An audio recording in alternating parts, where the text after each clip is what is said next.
This video will summarize the findings of a paper from the Journal of Clinical Investigation, where authors Korshunova et al. Investigates the survival of genetically modified neural stem cells during transplantation.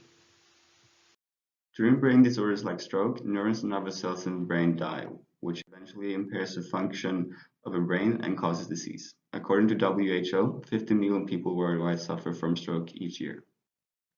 Cell therapy is a way of replacing damaged or lost cells with healthy versions by delivering them into the area where the previous cells died. Ideally, these cells would help restore the function of the damaged tissue and reverse the course of the disease. One of the main issues with cell therapy is that most cells die during transplantation.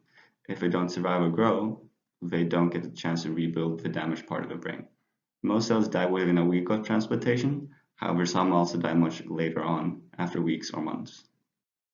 Cell death is carefully regulated and often initiated from within in a process called apoptosis. Apoptosis is controlled by a delicate balance of pro-survival and anti-survival genes. Using genetic modification, researchers can add or change genes inside cells, as well as turn existing ones on or off. The researchers in this paper used this to turn on 4 different genes associated with cell survival. They show that significantly more cells with one of the 4 genes turned on survive a transplantation after 1 week, and in 3 of 4 cases also after 3 months. However, pro-survival signals aren't always a good thing, and too much cell division can result in tumor formation.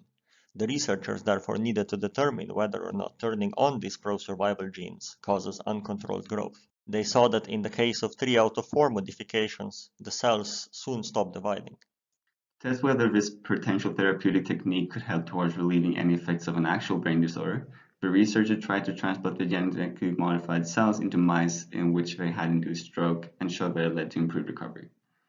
A similar therapeutic technique to one investigated here is currently under clinical trial and aims to be a universal therapy for several types of brain disorder. However, just like in this study, they focus on cell survival and not their function.